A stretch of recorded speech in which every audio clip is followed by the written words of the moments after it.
Okay. Good morning, students. How are you? Have you listened last class? Okay, have understood? Okay. Last class we have discussed about India in the future. In that lesson, first lesson, about India and background, geographical background, and borders, and how the name of India derived, and what about India, what are the latitudes and longitudes and location, everything we have discussed, right? So in that, I forgot to say one thing, that is Indira point, about Indira point.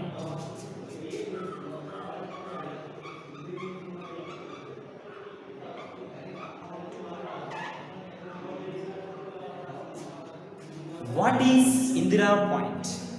Where it is? So actually, we have three seas: West Arabian Sea, East Bay of Bengal, and South Indian Ocean. There, Bay of Bengal. In that Bay of Bengal, one island is there, Andaman Nicobar Islands. In that Andaman Nicobar Islands, last southern part, Indira Point is there. It is southernmost tip of India. Indira Point is southern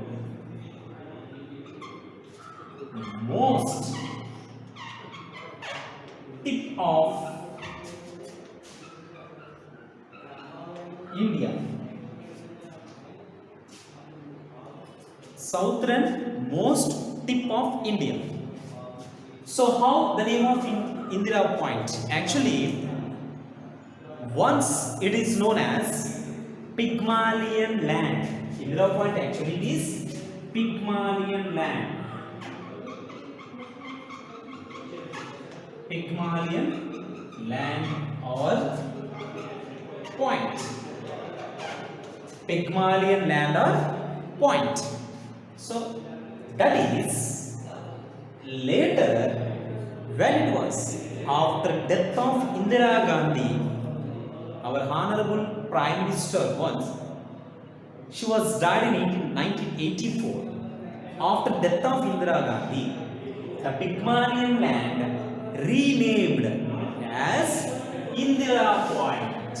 When it was on 22nd November 1985, the Pygmalion land named as Indira Point.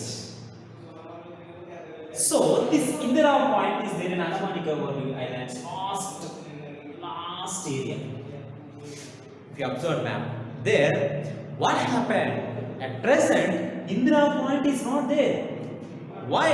It was submerged in Indian Ocean. It was submerged in Indian Ocean. When there is a tsunami on 26th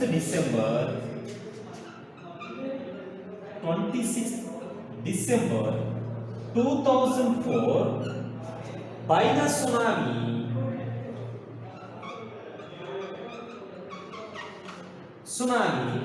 the Indira Point submerged in Indian Ocean. Where it was submerged?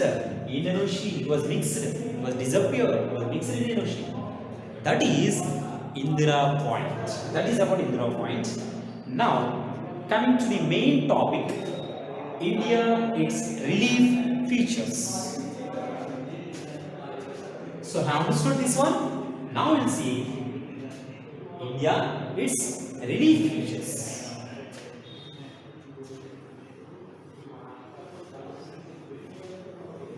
So there is mainly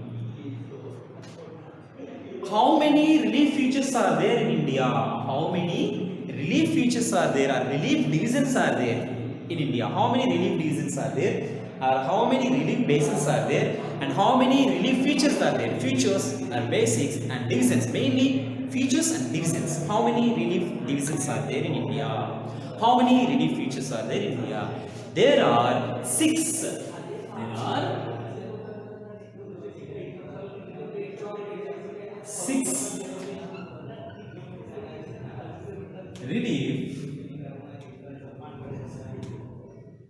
divisions. There are 6 relief divisions are there. What are they? The first one,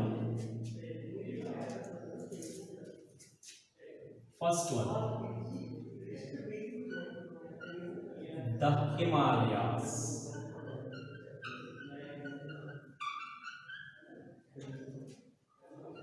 Second one,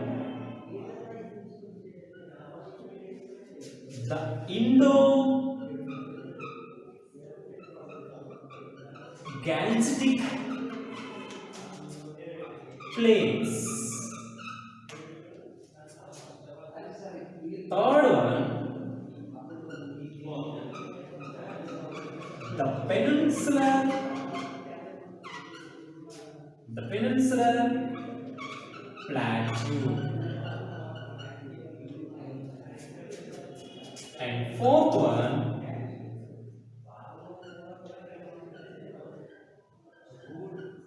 the coastal plains. And fifth one,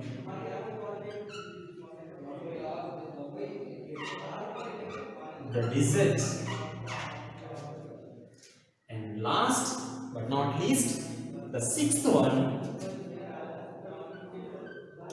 the islands.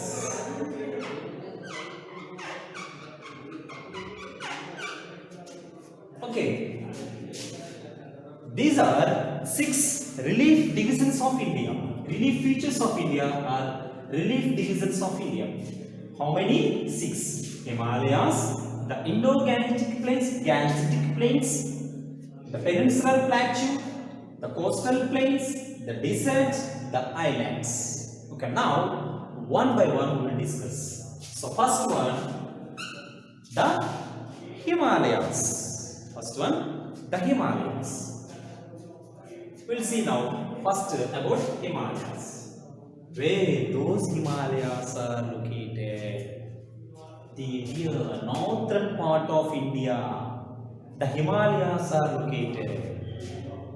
So the Himalayas are extended from west to east, north of India. From west to east, the Himalayas are extended. Nearly 2,400 kilometers. How many kilometers are extended? Those are stretched from north to south, 2,400 kilometers. And width also different. How much width here? So if you observe in west portion, in west side, 500 kilometers width. 500 kilometers. In the west, 500 kilometers width. And when it comes to central, middle and east, 200 kilometers each. This is the width of Himalayas. And the length of Himalayas, 2,400 kilometers. The length of Himalayas, 2,400 kilometers. Okay, and here these Himalayas broadly divided. These Himalayas parallelly divided. How many parts? These Himalayas are divided into. These Himalayas are divided into 3 parts. How many parts? 3 parts. Are 3 divisions. Are 3 parallels. What are those 3 parallels?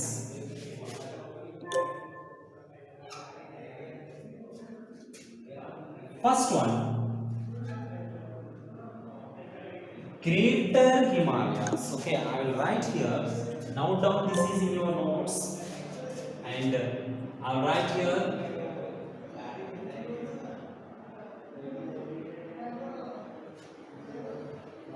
about Himalayas.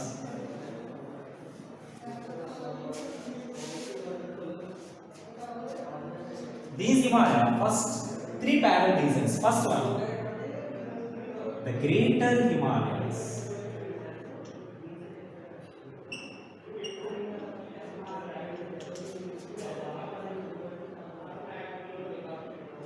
Greater Himalayas, also known as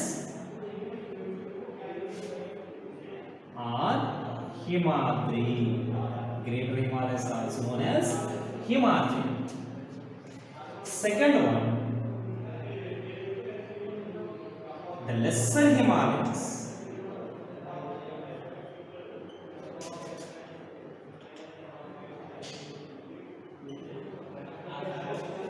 or Himachal. And third one, the outer Himalayas,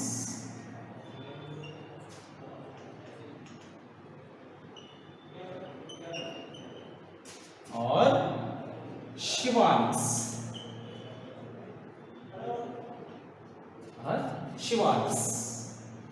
These are the three parallel parts of Himalayas. Greater Himalayas are Himadri, lesser Himalayas are Himachal, outer Himalayas are Shivalis. Now we'll discuss about Greater Himalayas. Topmost part of Himalayas. Greater Himalayas are located. These are compressed by totally snow covered, ice and snow. Totally these Himalayas are ice and snow, and very highest peaks are located here in Greater Himalayas. All highest peaks are located here in Greater Himalayas. Actually, the average elevation of Greater Himalayas, which means the height from the sea level, the average height of Himalayas, Greater Himalayas, 6,100 meters. 6,100 meters here, Greater Himalayas. The average elevation from mean sea level to the Greater Himalayas, 6,100 meters. All highest peaks are located here. Which is the highest peak in the world? Do you know, children? You know, which is the highest peak in the world? Yes, Mount Everest. The height of Mount Everest,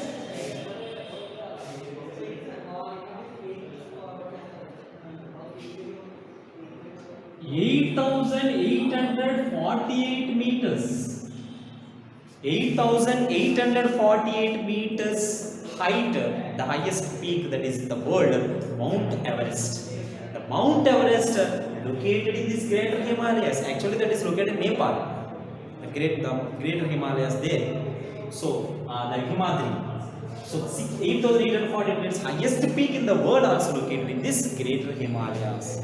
Average elevation is, average height of this Greater Himalayas, 6,100 meters. It is composed of ice, snow covered, and also so many other peaks are also there located here. Mount Everest,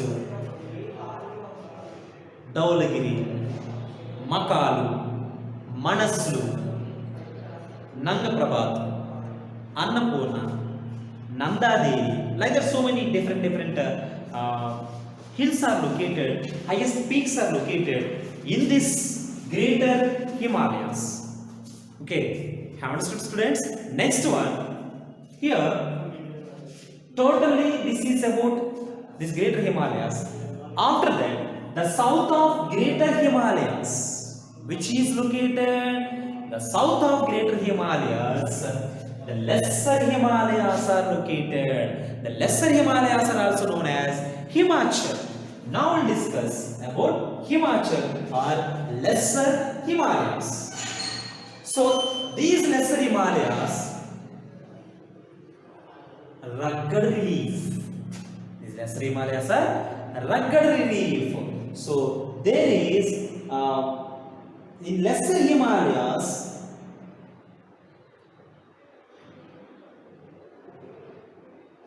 totally rough, it will be rough. And one more important thing, in Greater Himalayas, glaciers are there. Glaciers, have remember glaciers, we have discussed in hydrosphere lesson, 9th class hydrosphere lesson. There we have discussed about glaciers. Glacier means the mass movement of big ice. The mass fast, the very biggest ice, it will move very slowly, and a second or 2 seconds a day. Such like glaciers we have discussed in ninth class. Those glaciers are we can see in this greater Himalayas. So because of glaciers, they are moving. The moving and melting of glaciers, and there is perennial flow of rivers are there because of glaciers melting. The rivers are formed. Perennial flow of rivers.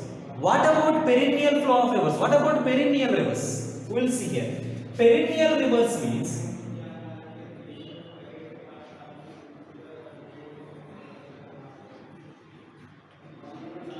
perennial rivers. Perennial rivers means which are the rivers flows throughout the year. Which are the rivers flows throughout the year. There is no summer, there is no winter, there is no rainy season. Whenever this total throughout the year, the rivers which are flowing, those rivers are called perennial rivers. What are those? Perennial rivers. So perennial rivers are formed because of Himalayas. Because of Himalayas, there is a greater Himalayas. Glaciers are there. Melting of glaciers. The perennial rivers are there. What are the perennial rivers? Do you know? Which are the rivers are flowing throughout the year? Do you know in our India? Yes, river Indus, Sindhu, Ganga, and Brahmaputra. Yes, these three rivers are perennial rivers. The rivers flows throughout the year, entire the year, throughout the year because of snow melt. The glass Himalayas melting. The glaciers are melting and flowing from that area. So this is important thing in this greater Himalayas. Comes to the lesser Himalayas. Lesser Himalayas are rugged relief.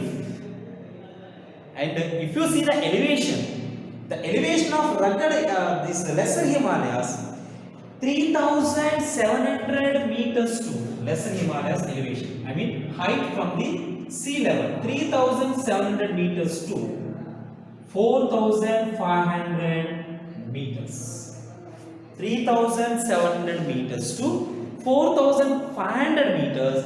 Lesser Himalayas are, height, lesser Himalayas height is like that. And if you see the width of lesser Himalayas, 60 to 80 kilometers. This is width of lesser Himalayas, 60 to 80 kilometers. Understood? This is the width of lesser Himalayas. This is the height of lesser Himalayas, 3,700 meters to 4,500 meters. That is the height of lesser Himalayas or Himachal. Here we can find out so many things in lesser Himalayas. What are the things here? Here, famous hill stations are there. Here, famous hill stations are there, and famous valleys are there. First of all, in lesser Himalayas, what are the famous valleys? Those are Kashmir Valley, Kulu Valley, Kangra Valley. Kashmir Valley, Kulu Valley, Kangra Valley is there in lesser Himalayas. What are those? Kashmir Valley,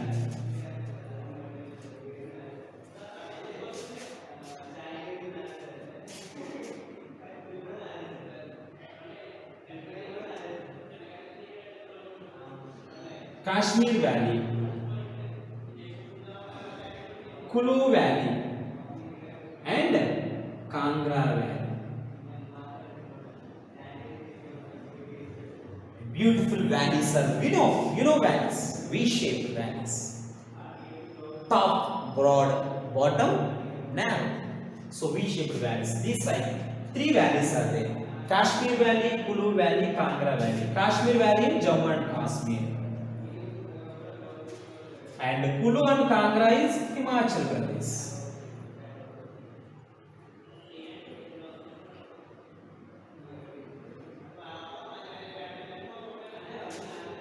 Okay, so these are the valleys are located here in lesser Himalayas, Himachal, and I have told last few seconds before.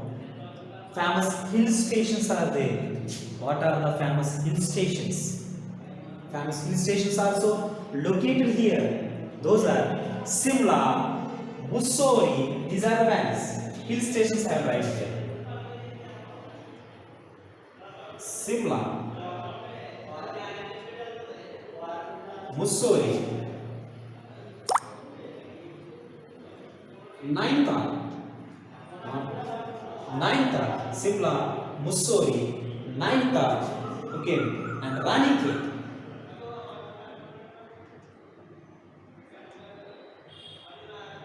These are the famous hill stations. Famous hill stations. We can go and we can visit and we can stay there. For that, these are very beautiful places. These are valleys are very beautiful, and hill stations are also very beautiful areas. So here, totally greenish. Here, totally evergreen forests are there. Here, if you observe, evergreen forest in this famous hill stations, evergreen forests are there. So this is about lesser Himalayas. Okay, and now we will see about the south of lesser Himalayas. The south of lesser Himalayas, what will be there? Yes, the south of lesser Himalayas, there is outer Himalayas. Outer Himalayas are also known as Shivaliks. The south of lesser Himalayas. You should observe here.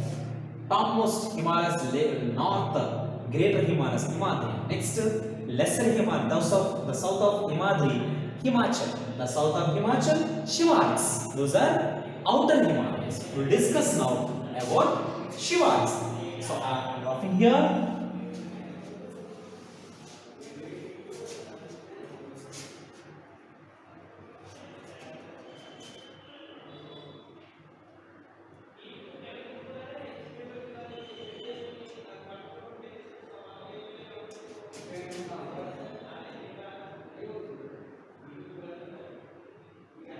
Outer Himalayas are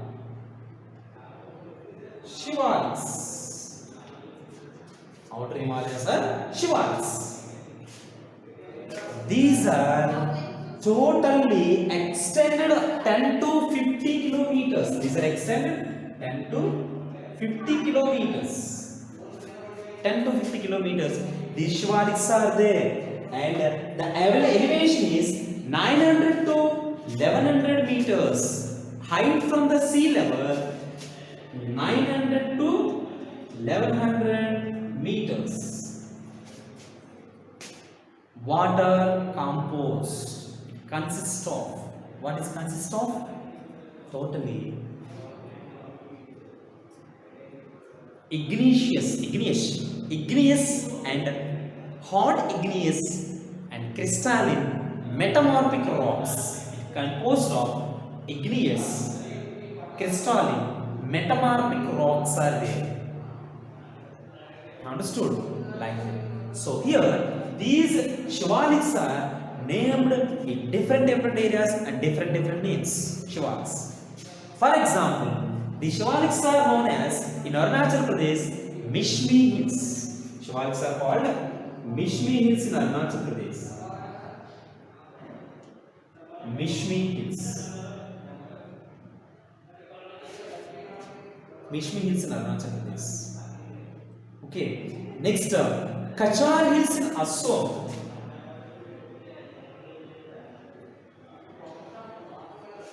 Kachar Hills in Assam. Jammu Hills in Jammu and Kashmir.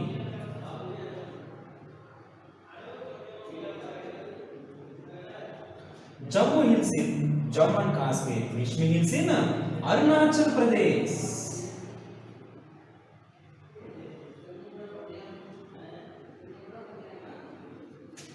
And Kachar Hills in Assam.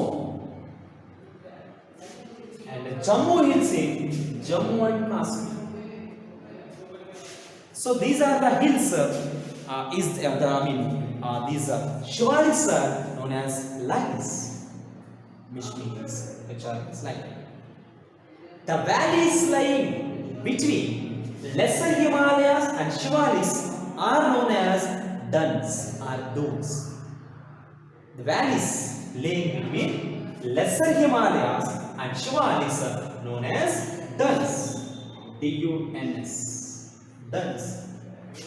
We can pronounce dunes or duns, whatever. What are those duns? What is the definition of duns? The valleys lying between lesser Himalayas and Shivalis are known as duns. And also we can say a narrow straight bottom, a narrow flat bottomed straight valleys. A narrow flat bottomed straight valleys are known as duns. A narrow flat bottomed straight valleys are known as duns. So here this also we can say the valleys lying between Himachal and Shivalis are known as duns. What are those duns? Those are Dehradun, Kotli Dun, Patli Dun. Dehradun, Kotli Dun, Patli Dun. I will write here.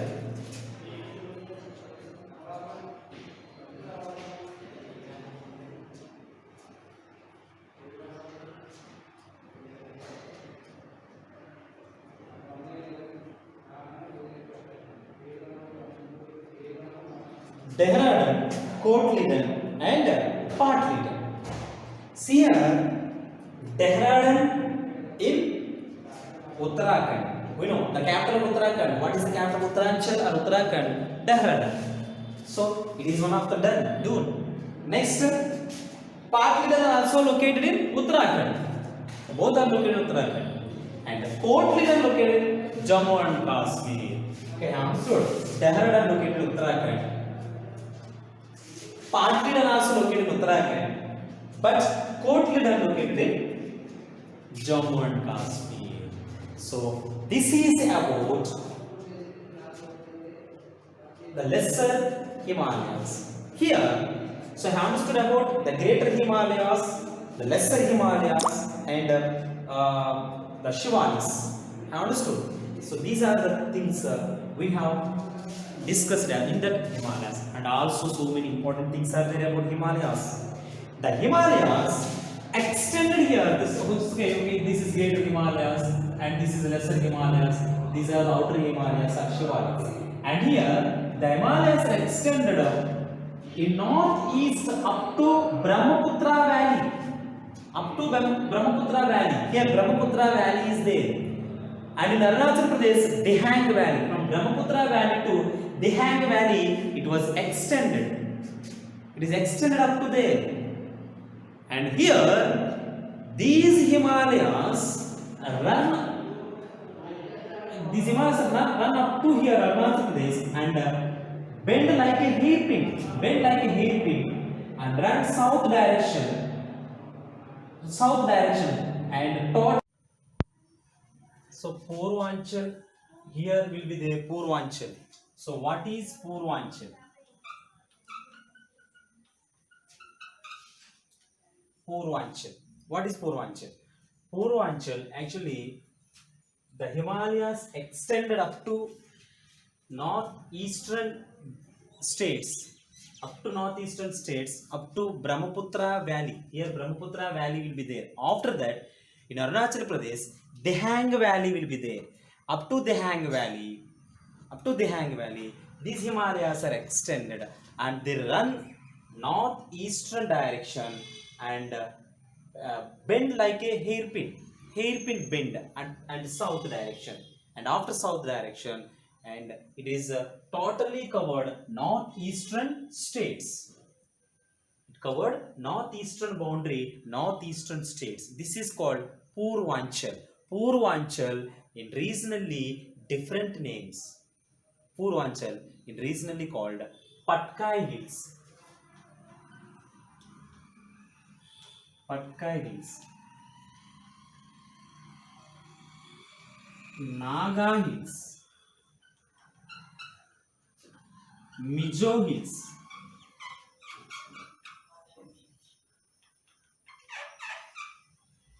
Manipuri Hills,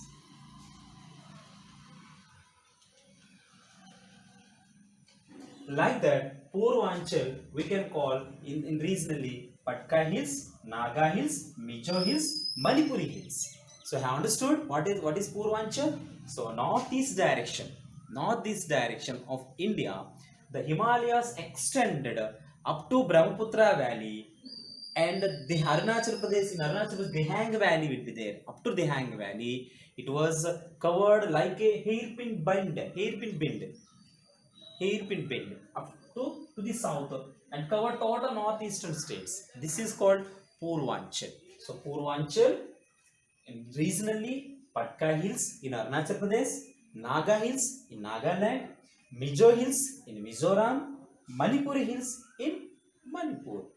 You understand? This is about Purvanchal. Here we have to know very important thing, that is importance of Himalayas. Importance of Himalayas. It's very important about to know about importance of Himalayas, and it is very important for us. And this about the importance of Himalayas, always the question will come. 99.9% every exams this question will be there. What is the importance of Himalayas? You will learn now importance of Himalayas. Importance of Himalayas. And another way you will ask, different way, the way of question, the way of asking the question will be different. What is the importance of Himalayas? Directly you will ask. Otherwise, if there is no Himalayas, India would have been changed as a desert. If there is no Himalayas, India would have been changed as a desert. Explain. Like that you will ask. And if there is no Himalayas, how would be the climate of India? How would be climate of India? That is another type of question. Next, and Himalayas are influenced agriculture of India. This is also one of the way you will ask. Whatever you will ask, we have to write importance of Himalayas. Very important. Importance of Himalayas. So we are very glad to have the Himalayas here. Why? Because they are giving us more and more things. There is a lot of importance is there. So once, what is the importance of Himalayas? I will tell. Listen. So dear students, very carefully listen. This is, if there is no, the Himalayas are abstract. Himalayas are barriers to protect our North India from cold winds which are flowing from Central Asia during winter season. That is one of the most important feature of Himalayas. What is that? Himalayas are act as a barriers. Himalayas are act as a barriers to protect India from cold winds which are blowing from Central Asia during winter season. That is one of the importance. Next one, Himalayas are providing us monsoon type of climate. Because of Himalayas, we are getting monsoon type of climate. First thing, protecting from cold winds. Protecting from cold winds. I mean, those are barriers. Himalayas are barriers. Next, these are providing us monsoon type of climate. Monsoon type of climate. Because of monsoon type of climate, the North India during summer season also receiving rainfall. During summer season, North India receiving rainfall because of Himalayas. And because of Himalayas, melting of snow, we know perennial flow of rivers are there. Because of Himalayas, we are getting perennial flow of rivers. Perennial rivers. Which are the rivers flowing? throughout the year. Perennial flow of rivers are flowing here. Because of perennial flow of rivers, because of the Ganga, Brahmaputra, Indus, whatever rivers are there, because of that, they are bringing alluvial soil and they formed Indo-Gangetic plains. Because of plains, we are getting very prosperous agriculture. Because of Himalayas, we are getting a prosperous agriculture, and India getting more GDP by the agriculture. Understood? So if there is no Himalayas, there is no that prosperous. Why? Because more than two crops we are able to cultivate because of Himalayas. More than two crops. Why? Because perennial rivers are coming during summer season. Also, there will be abundant water will be available. That's why they are growing crops. Understood? And another important thing is that Himalayas are providing tourism. This is here rainfall and agriculture. I'm writing here hints only. Agriculture and tourism. Why tourism? In Himalayas, there is famous hill stations are there, famous valleys are there. So many tourists, so many foreigners are coming to visit our beautiful places. So when they are coming to visit our beautiful places, they are giving us foreign money. We are getting foreign exchange. India getting foreign exchange because of Himalayas by the tourism. Foreign exchange. Have understood? So this is also aware. Another one is that, and Himalayas, in the Himalayas, alpine vegetation is there. In Himalayas, alpine vegetation. Alpine trees are there. Because of alpine trees, we are getting match sticks and whatever parcel packing wood, whatever we are available here. Alpine vegetation in the Himalayas. Have understood? And another thing, there is a passes are there. The gaps between Himalayas, providing natural routes across the gaps between Himalayas. Those are called passes. The gaps between Himalayas, which are providing natural routes across. Natural routes, gaps in the Himalayas here. You can go from that natural routes to China or any Nepal, and wherever there is a those are called passes. Those are passes. These passes are Khyber passes. What are the passes? I'll write here.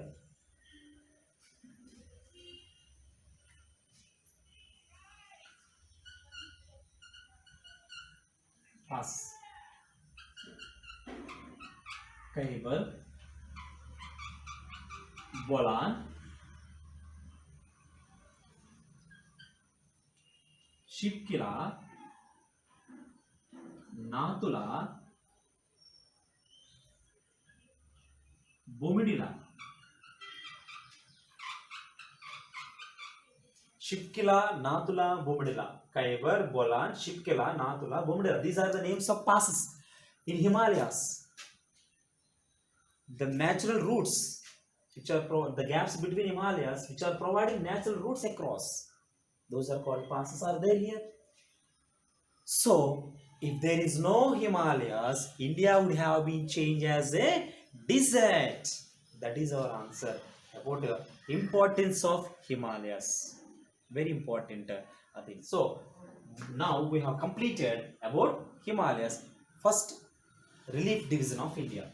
So, now we'll see another relief division of India. So what is the first division of India? Himalayas. And another relief division of India. There are how many relief divisions are there?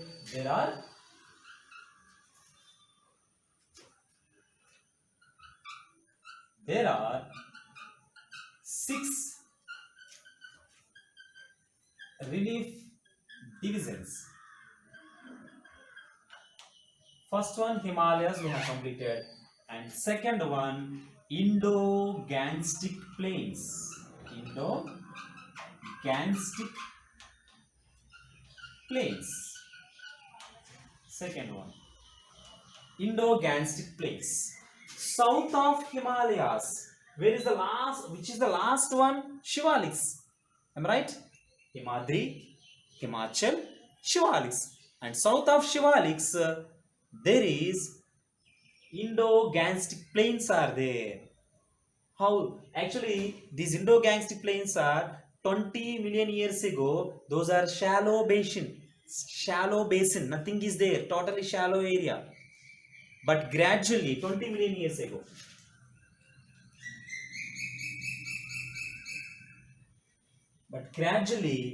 by the rivers, perennial rivers, by the rivers, they bring some silt soil and they dumped in this shallow basin. Then it was formed as a very fertile plain. So that is Indo-Gangetic plain. That is called Indo-Gangetic plain, we can say. Okay, so alluvial soil are there in this. These Indo-Gangetic plains are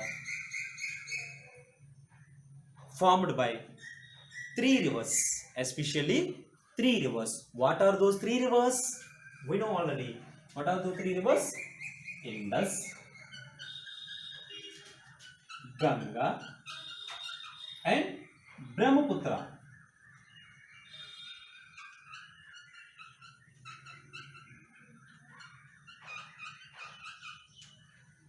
Indus, Ganga, the Indus, the Ganga, the Brahmaputra. These are the rivers. By these rivers and its tributaries. Tributaries. Have remember we have discussed in 6th class what is meant by tributaries. What is meant by tributaries? A small branches of big river. A small branches of big river. Then otherwise the big stream, small streams of big stream. The small streams of big stream is known as tributary, are known as tributaries. So here the Indus, the Ganga, the Brahmaputra and its tributaries, these Indo-Gangetic plains are formed by these three rivers.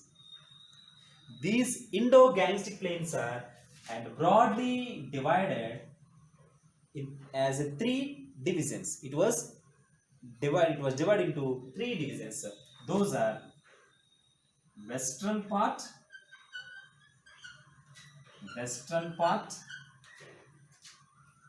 second one central part, third one eastern part.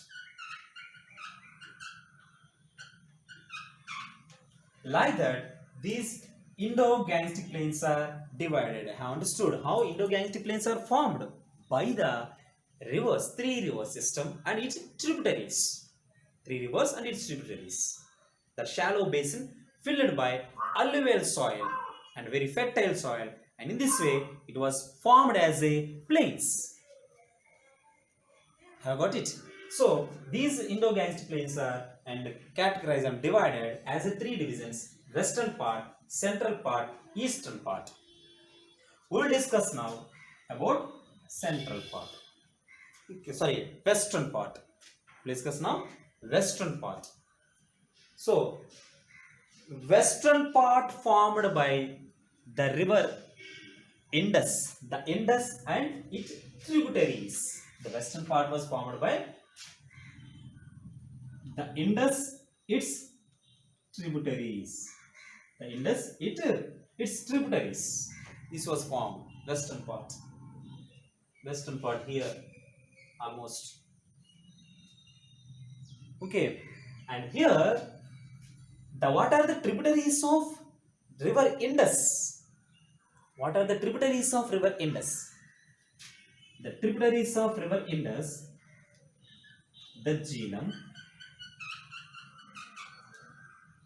the Chenab,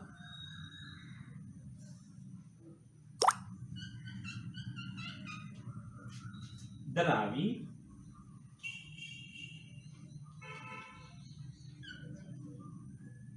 the Bias, and Sutlej. These are the tributaries of river Indus. And this western part was formed by river Indus and its tributaries. Have understood? Those are the tributaries: the Jhelum, Chenab, Ravi, Bias, Sutlej. It is alluvial, maximum part in Pakistan.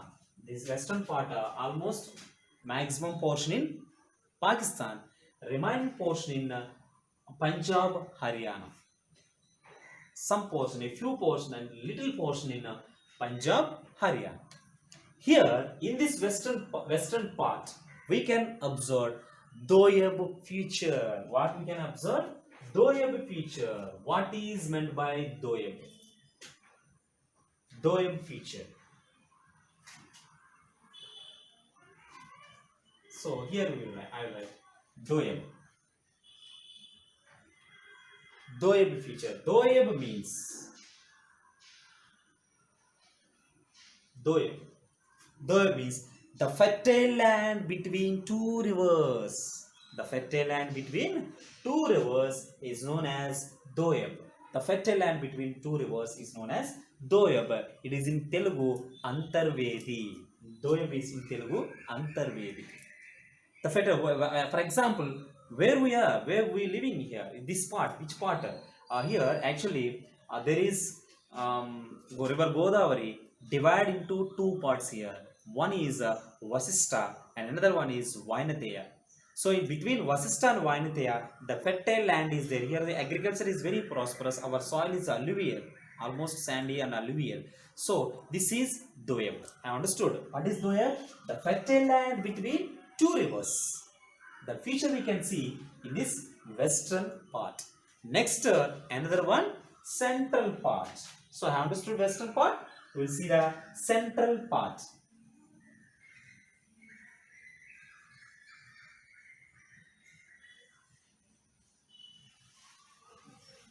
The central part was formed by Ganga, the Ganges or Ganga. The central part was formed by the Ganga or the Ganges. Its tributaries. Do you know what are the tributaries of river Ganga? Yamuna, Kosi, Gagra, Tista, Son. Like that, so many tributaries are there. These central part extended from Gagra to Tista. Central part extended from Gagra to Tista. Gagra, river Gagra, I mean tributary of the Ganga, and Gagra, that is up to Tista. This is also one of the tributary of river Ganga. Up to there it was extended. It is very fertile and plain area, totally plain area it was, and where it was spread, almost it was spread in Uttar Pradesh and Bihar. Maximum portion in Uttar Pradesh and Bihar. River Ganga formed plains here, Gangetic plains here. Maximum central part is there in Uttar Pradesh and here Indo-Gangetic plains like this. Almost all part is in the Uttar Pradesh and Bihar. And some portions in remaining states, those are Haryana, Jharkhand, West Bengal. In these portions also, these Indo-Gangetic plains are spread, are extended. Have understood? Okay, and there is in that Indo-Gangetic plains we can see river Yamuna, river Son, river Kosi, river Tista, river Gagra. All these tributaries are there in this central portion or central part. Okay, now we will see that last one, which is the eastern part. So easily you can say these total Indo-Gangetic plains are formed by three rivers: the Indus, the Ganga, the Brahmaputra. So easily we can say the eastern part was formed by river Brahmaputra and its tributaries. Brahmaputra and Lohit, Dibang. The tributaries of Brahmaputra, Lohit and Dibang. Lohit and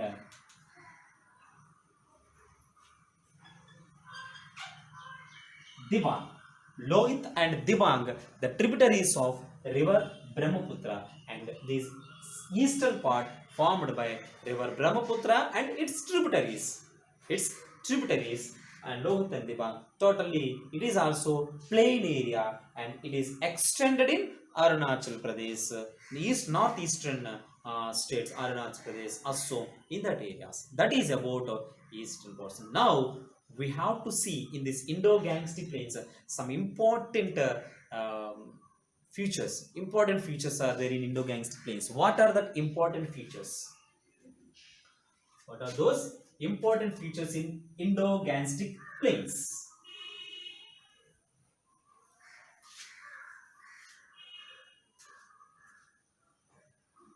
The first one is Bhabar.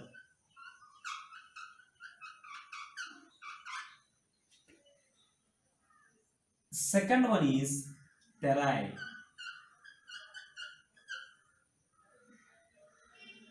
Third one is Bhangar.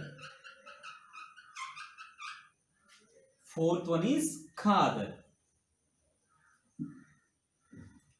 What are these? Babar, Terai, Bhangar, Khadar. What are these? We'll discuss here. So, while Himalayan rivers are flowing parallelly, parallelly south of Shivaliks, there is one of the which is a narrow belt is there. One of the narrow belt, 8 to 16 kilometers. One of the narrow belt is there here in Indo-Gangetic plains. If you see that Shivaliks, I mean Himadri, Himachal, Shivaliks. After Shivaliks, there is following to the Shivaliks one narrow belt, 8 to 16 kilometers. 8 to 16 kilometers width, 8 to 16 kilometers width, parallelly the hills of Shivalik. So one water flowing is there, and there is totally pebble stones. What are those? Pebble stones and sedimentary rocks are there. Maximum pebble stones are there, and below pebble stones water is there. Those pebble stones are porous. Actually, the barber, that is called barber, that is porous. Porous in nature. Porous means, have understood porous? Which are the rocks allowing water in them. Have remember in 7th class we have discussed, dear students, pervious rocks, impervious rocks. Pervious rocks, which are the rocks allow the water into them. Porous, holes will be there. So, barber is a porous.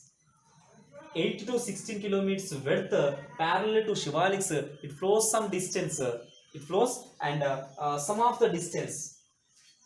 Okay, and the feature is known as Babar. That is called as Babar. Some of the distance it flows. After that, have understood Babar? After Shivaliks, a narrow belt. The river Himalayas, the Himalayan river flows as a narrow belt with totally under the rocks, under the pebble stones. This feature is known as Babar. And after some distance, the water, which is the flowing water, underground water, reappear into the surface. The water reappear into the surface. Then there is formed a wild marshy tract, totally a thick forest covered and wildlife area. That is called Terai. Terai means a wild marshy tract. A wild marshy and swampy tract. Swampy tract. A wild marshy and swampy tract is known as Terai. It is another feature in Himalayas. First feature Babar, second feature is Terai. Have understood? A wild marshy tract. A wild marshy and swampy tract in Himalayas is known as Terai. Very, very important this Terai about. So later, I mean, in this Terai, totally which is forest area, totally forest, thick forest, bushes, wildlife is there. But later, When the partition of India, 1947, when we got independence, that time so many people are migrated to this area, this Terai area, and they cleared the forest, and they've changed it as a agricultural land at present. They changed it as agricultural land, and they are cultivating crops. Actually, this is once a wild, marshy, swampy tract there. Present, it is as a agricultural land because of migrated people. Who are the people migrated from different areas during the partition of India? Have you got it? Next, Bangar. What is Bangar? Bangar means old alluvium soil. Old alluvial soil is known as Bangar, which is the soil is there, very old alluvial, total alluvium like that, pure alluvium, that is Bangar. And what is meant by Khadar? This is old alluvium. Old alluvium. And what is Bangar? Newer alluvium.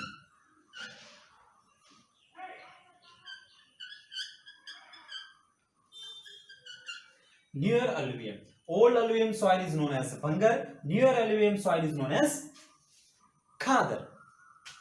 Have understood? Here, 4 features are there in Indo-Gangetic plains. Those are Babar, Tarai, Bangar, Khadar. Have you got it? So now we'll discuss about another important relief division. What is that? The peninsular plateau. What is that in third one? The peninsular plateau.